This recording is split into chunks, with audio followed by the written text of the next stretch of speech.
Hello, my name is Fiona. I'm 19, and the life of my family changed because of my father. In the end, I had to testify against him in court, and to be honest, I don't regret it. My father had always been a great man. He treated my mom like a queen and spent a lot of time with me and my brother, Jeffrey. He always took pride in his work. So when he lost his job, it was like he also lost a big part of himself. He began to drink a lot, and it was painful to see him like that. But it became even worse when he started to gamble all of our money away, hoping to win big.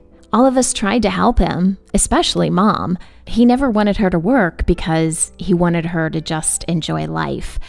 But she was forced to find a job. Dad was making promises to us every day, but of course, he always broke them and went straight back to drinking and gambling. Because of this, we went almost completely broke, and we desperately needed money. So my dad did something horrible. He found his old pals from school who were involved in some shady business. I can't say exactly what it was, but needless to say, it was illegal. As soon as money started coming in, Dad changed back to his old confident self. But of course, Mom wasn't happy about it at all. She tried to talk with him, but Dad wouldn't listen because he thought that it was a good solution to our problems. We tolerated it, and of course, I didn't know that much at first, but it all changed once Dad tried to make Jeffrey a part of it. You see, Jeffrey has always looked up to Dad. He taught Jeffrey everything he knew, and he was a great friend to him. So of course, when Dad asked Jeffrey to help, Jeffrey instantly agreed. He simply couldn't even imagine that Dad could do anything wrong. Often Dad or Jeffrey would come home incredibly late, and the worst part was that they were enjoying whatever they'd been doing. All those late evenings, I was listening to how Mom was sobbing silently, and she could barely look at Dad or Jeffrey when they got home. She tried to act like everything was normal between them, but she had this sickly and worried facial expression all the time. I was begging my father to stop, because at this point, he didn't even try to find a normal job, but he was always saying that everything would be fine and that I shouldn't worry. I was incredibly scared for Mom, and especially Jeffrey, because he was only 15 and didn't even understand what he was doing. He could have ruined his whole life. I loved my dad, but he was a different man now. So I did something drastic. I went to the police and told them everything I knew. The names of my father's friends and what they were doing. I didn't say anything about Jeffrey because I wanted to protect him. I really didn't want to do that. I still loved Dad, but I was simply afraid of what could happen next. After a long trial, which I didn't play a big part in because the police had already been making a case against them for a long time, my father was put in jail. It wasn't a long time, less than a year, but needless to say, it shook our family to the core. Mom didn't get better in any way. In fact, she got worse. She was thinking about leaving Dad for good. She spent a lot of time working so our family could have just enough money to get by, even with me finding a part-time job. But the worst thing happened to Jeffrey. He hated me for betraying Dad. He didn't even consider me his sister anymore. He thought that everything my father did was right, so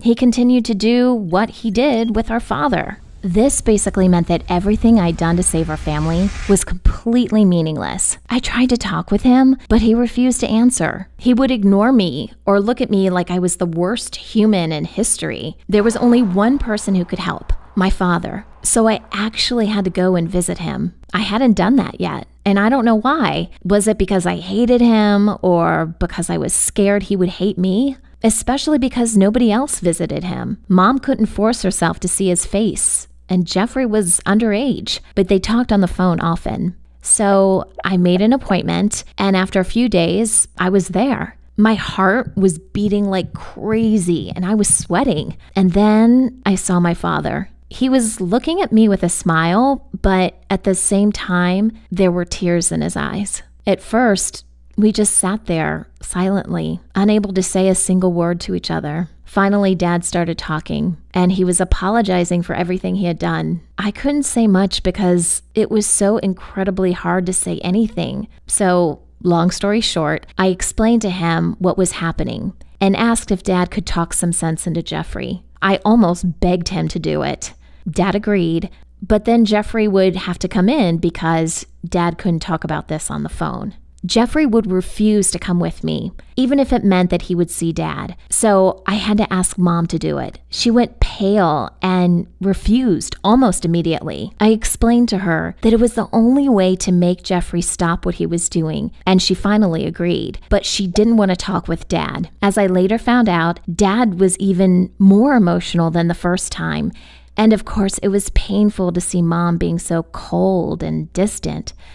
He talked some sense into Jeffrey, and soon enough, my brother cut all his ties with the illegal stuff. After this, everything got a bit more stable. Mom and I were working, and Jeffrey concentrated on his studies. Sadly, he still refused to talk with me, and sometimes even with Mom, and he was still out a lot, hanging out with his friends because he didn't want to be at home with us. Mom started opening up to me more, and I found out that she was almost 100% sure that she wanted a divorce almost immediately when my father gets released from jail. She was tired and exhausted, but somehow stronger. She tried to make her relationship with Jeffrey better, and sometimes even took him to visit Dad. I stopped visiting him after that because it was just too hard for me. I was an emotional wreck by this point, losing interest in my friends and in my life, not even being able to plan my future life and education.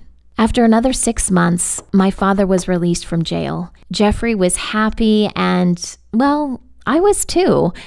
But soon he and my mom told us that they were separating. They were still married, but as soon as my father found a job, he moved out and started to live separately. Of course, he didn't get much, so he lived in a really rundown apartment, and he tried to give as much as he could to us. After a while, Jeffrey moved in with him. This was the moment when our family separated completely. Me and my mother, and Jeffrey with our father, and none of us communicated much. Me and my mother were getting by. We even started to rent a few rooms in our house on Airbnb. We were always exhausted, but at least we were talking. She missed Jeffrey a lot, and she didn't say it directly, but I could tell she missed Dad as well. I was constantly exhausted from work. I missed them too. And one day, when Jeffrey reached out to me, I felt happy. It didn't last long though, because there was a reason why he reached out. Turns out, our father was working a lot during the daytime, and every evening he would drink his sorrows away. He tried to appear strong in front of Jeffrey, but it was clear that he was depressed because his actions had destroyed our family. A few times during the weekends, Jeffrey even had to drag our father home from bars that he went to alone because most of his friends bailed on him after everything that happened. Dad blamed himself for destroying our family, although Jeffrey tried to persuade him that for almost our entire life, he was the one who kept all of us together. But that didn't help at all. This made Jeffrey realize that, most of all, our dad wanted me and Jeffrey to be friends again, or at least to talk. So we said sorry to each other and hugged, although we had never done that before in our whole entire life. I guess it's true that tough times can make family ties stronger. After a while, I found the courage to visit my dad. His apartment looked horrible, but he was happy to see me, and more importantly, to see me and Jeffrey talking again. We tried to spend as much time with him as possible to stop him from drinking, and it paid off. He became much more confident and optimistic, just like he was before. And he promised that once he got the chance, he would try to help me with my college studies by providing some money for me. At first, I wanted to refuse his offer, but I knew that he needed to do that to feel important. And, well, I needed it as well. Jeffrey was spending a lot of time with Mom, even helping a lot with chores at the house. It was clear that it was something our dad put him up to. Dad was asking a lot about Mom and how she was. He was always telling us stories about how they met and how she was the only woman he ever loved. Mom, on the other hand, was just scared and not sure what to do next. I know she wanted to reconnect with Dad, but her friends and relatives were saying how she should leave him and that he was a bad man. Those were the same people who were more than happy to take my father's money and gifts in the past. Me and Jeffrey cut out all contact with them because they were such horrible hypocrites. And then finally, one day, as I was getting home from work, I noticed that my mom was talking on the phone, smiling and laughing. It was clear that she was talking with our father. Even if they wouldn't be together anymore, at least they would be friends. At this moment, I realized that our family had survived and was stronger than ever. Please share this story with your friends and family so they will know that nothing can destroy a family as long as you stick together.